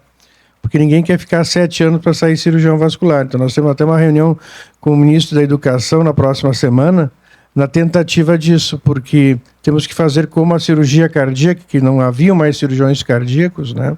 E quem nos está baseando, quem nos está ajudando é o pessoal da cirurgia cardíaca, que eles mudaram a matriz curricular deles também, né? Então, a gente também está indo para esse lado, para tentar, porque senão não vai ter cirurgião vascular. O acadêmico Marrone, depois o acadêmico Carvalhal, o acadêmico Bonô, acadêmico Paulo Ricardo Prates. 4 manifestações. Professor acadêmico. As apresentações, todas elas foram muito interessantes, muito aprofundadas em alguns aspectos, um pouco confusas noutro, porque são muitos elementos, muitas nuances, muitas dificuldades, muitos exemplos. Por exemplo, o da OAB, eu acredito que para nós não serve, porque ali eles têm 18% dos que vão fazer advocacia na prática, mas tem 80% que são categorizados para concursos públicos onde é preciso. Na medicina não tem isso. Só tem para sair para trabalhar. Então não serve esse exemplo, ele é parcial. Mas o que eu queria dizer é que nós estamos num pântano. E cada vez que nós pisamos, nós nos aprofundamos e nós patinamos e não saímos. E eu fiquei pensando em tudo que foi dito aqui e me veio na cabeça um verbo que eu uso, consecutar. Eu não sei bem se... Quer dizer, tu pensa e faz. E o verbo é ação. Então, tu tem que tentar fazer acontecer. Foi dito aqui. E eu achei que a parte mais importante de tudo isso de hoje foi fazer acontecer. E o fazer acontecer é a dificuldade, porque nós estamos num Brasil onde os deputados dos outros estados têm que fazer pressão no Rio Grande do Sul para poder conseguir alguma coisa. Não é o que é correto, é o que pode ser que me dê votos ou não. O que nós temos é uma situação de hipocrisia e de cinismo com muitos daqueles que num determinado momento eram contra a abertura das faculdades e num segundo momento são professores médicos destas faculdades. Então tem muitas coisas também do contexto total que nós temos culpa parcial. E nós temos uma falta de forças. Esse é o fato real. Nós não temos forças contra uma política cretina, hipócrita, contra uma determinação governamental da proliferação do sal, que é o que acontece, contra uma banalização de uma profissão extremamente importante e necessária, e que nós vamos ter, na realidade, o que quiserem pelo preço mínimo possível. E nós, por enquanto, não estamos sabendo fazer acontecer. Esse fazer acontecer, para mim, é o mais importante de tudo. Obrigado, acadêmico Marrone, acadêmico Carvalhal. Nós temos 4 manifestações, depois a gente vai fazer um fechamento e nós temos um compromisso com a professora Denise, que vai ter que pegar o voo dela no início da tarde. Então vamos tentar objetivar nossas questões, por favor. Bem, só cumprimentar, né, os colegas, os autores que vieram aqui brilhantemente, né, expor o que está sendo feito para tentar melhorar a qualidade do nosso ensino em medicina. Né, as instituições aqui, o CIMERS, o CREMERS, nos defendem de forma brilhante aqui na nossa atividade, e acho que com um pensamento alinhado ao que o nosso presidente Sérgio também publicou recentemente na imprensa, né, dentro do que representa bem o pensamento aqui da academia. Mas eu queria perguntar a vocês se efetivamente vocês acham que a gente vai conseguir, além do heróico trabalho que é feito de tentar coibir a abertura de novas faculdades, se a gente vai conseguir fechar faculdades de má qualidade. Né? A exemplo do que foi feito no início do século passado, no relatório Flexner, né, nos Estados Unidos, que, apesar de muitas críticas, na verdade, foi uma grande bênção para o ensino da medicina nos Estados Unidos e balizou, né, muitas coisas positivas, claro, com alguns problemas também. Mas será que a gente tem condições? Será que o ENAMED vai ser uma ferramenta que nos permita isso? Né, o exemplo da prova da OAB não é muito entusiasta, né, nesse sentido, mas será que a gente vai conseguir realmente fazer isso? Eu vou fazer um desafio aos nossos panelistas, 1 minuto para cada um. Muito difícil conseguir alguma coisa. Muito difícil conseguir qualquer coisa. Eu acho atualmente no Brasil, a gente, olha, pela posição colocada por quem está lá hoje no governo, não existe. Nós estávamos, eu posso colocar, vamos dizer apartidariamente, nós estávamos com um projeto, nós estávamos na antessala do presidente Bolsonaro, com o projeto do ato médico. Nós estávamos conversando com ele, chegamos até a porta dele, na véspera das eleições. Só que foi nos colocado, na época, sobre o ato médico. Nós somos 500 mil médicos no Brasil, são 8 milhões de não médicos trabalhando na área da saúde.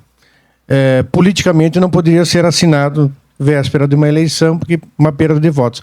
Enquanto esse governo atual estiver comandando o Brasil, eu não acredito que haja qualquer maneira, qualquer coisa que, ao contrário de fechar alguma vaga.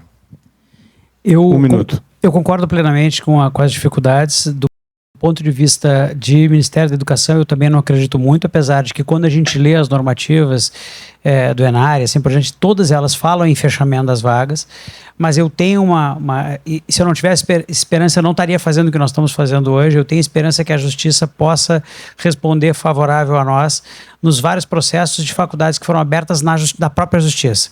Por que isso é muito importante? Porque como eu tive a regulamentação da DC 81, que obriga a ter o chamamento público, as faculdades que abriram na Justiça, elas basicamente não têm o seu diploma garantido, tanto que se vocês olharem os vestibulares, eles colocam faculdade aberta por ordem judicial, eles dizem isso claramente, ou seja, eles não têm a confiança de que vão manter as faculdades abertas.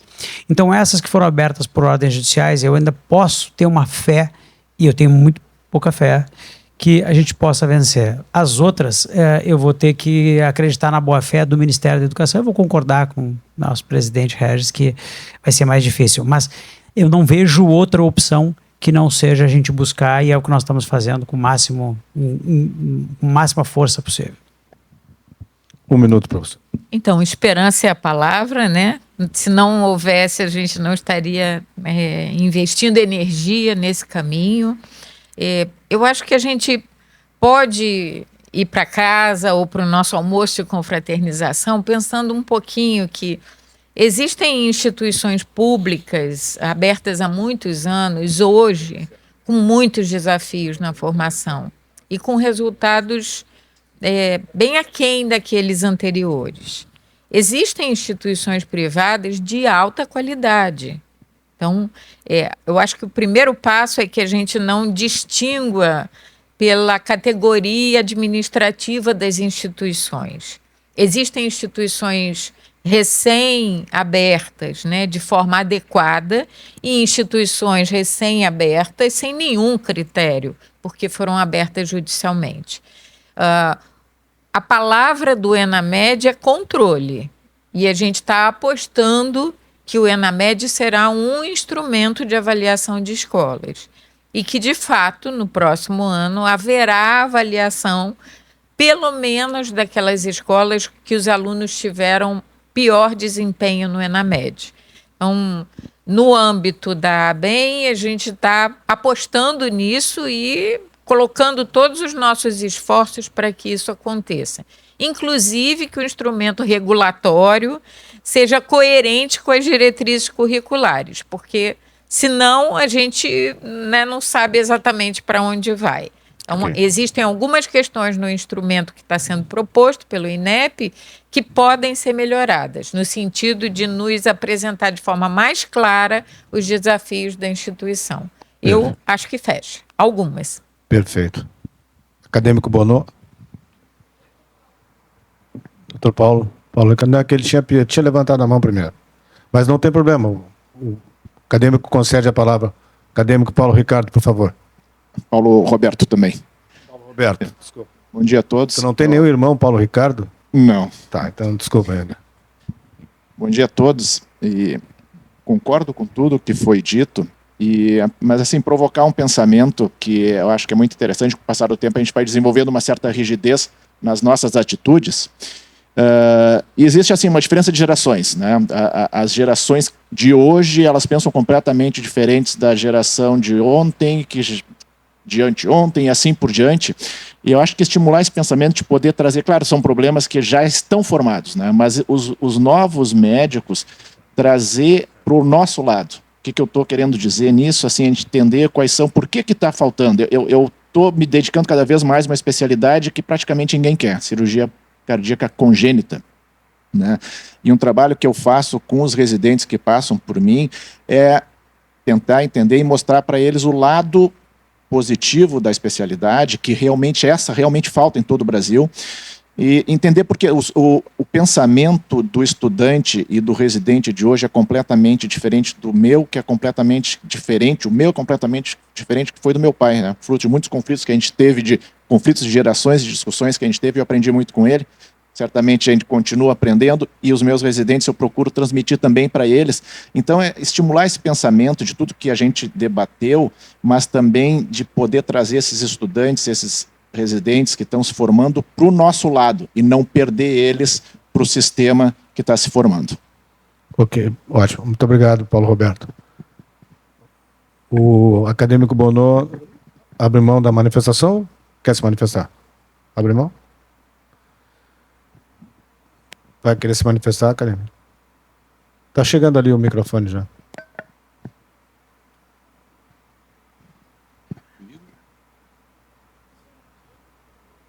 Eu tinha abri mão da palavra, mas já que o presidente insiste... Mas a gente não abriu mão da sua palavra. No início da minha vida como médico, eu tive a oportunidade de ser convidado para dar aulas num colégio de 2º grau, na cidade onde eu trabalhava, e a professora que me levou nesse local, ela disse, depois da aula, né, eu perguntei como é que eu fui, né, primeira vez que tinha dado uma aula na vida. Ela assim, foi excelente, deu toda a matéria do ano em uma aula só.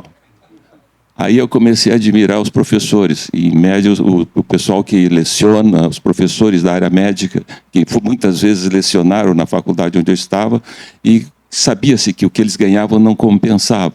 É o trabalho do médico. Agora, o que me traz a inquietação, eu conversava aqui com o colega Abreu, o que me traz a inquietação é, e o mercado? Quem é que paga isso?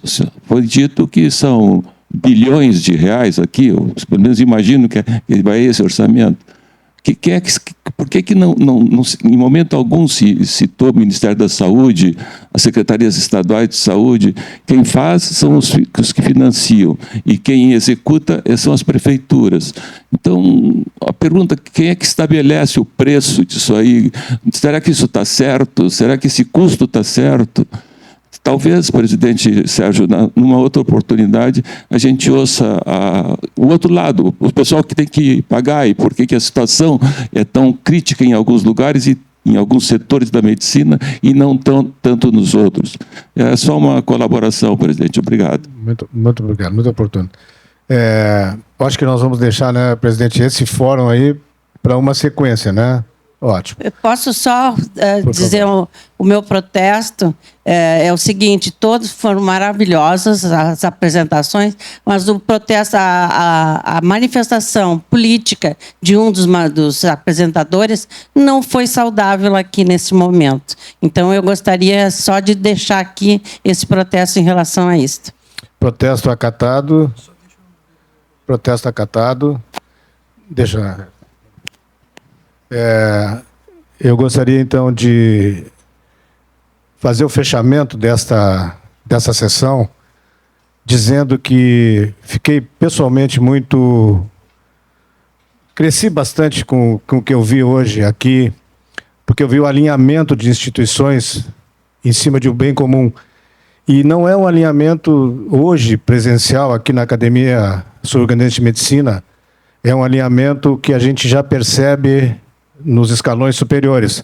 Tanto é que Ministério da Saúde, Ministério da Educação, CFM estão, pela primeira vez, sinceramente, que eu vejo assim, tão alinhados, pegando o mote das diretrizes curriculares, dando a importância para o ENAMED e não abrindo mão da certificação do médico, construindo uma discussão que parece estar crescendo, que era uma grande crítica que se fazia ao exame de proficiência, se somente esse exame era suficiente para dizer que era um médico bom ou ruim, e hoje nós já estamos incorporando mais essa avaliação. Eu acho que nós, de alguma maneira, é uma palavra de otimismo. Então, queria mais uma vez agradecer a presença do presidente do nosso Conselho Regional de Medicina e agradecer o quanto o Conselho tem nos ajudado aqui, Regis. Agradecer ao presidente do Sindicato Médico e a nossa professora Denise da Associação Brasileira de Educação Médica. Uma manhã realmente para o núcleo de educação médica da academia, para a academia como um todo, muito vigorosa e muito produtiva. Passo a palavra para o nosso presidente fazer o encerramento. Faz muito tempo que eu admiro as contribuições do Bonô.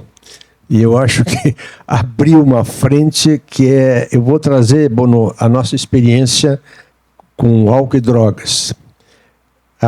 O beba com moderação só foi possível porque nós atiçamos as seguradoras, que estavam com enorme prejuízo por conta do álcool. Aí nasceu a coisa do beba com moderação. Nós médicos não conseguimos fazer coisas progredir. Agora, a força econômica, né, das seguradoras conseguiram. Então, a tua inquietação talvez dê um caminho de ação para nós, né, dizer... Vamos nos aliar a quem? Mais além dos médicos. Né? Nós sabemos que o prefeito da cidade, os médicos da cidade, a população da cidade está muito interessada na abertura da Faculdade de Medicina no seu município. Quem que não está interessado? É nessa turma que nós temos que nos aliar. Né?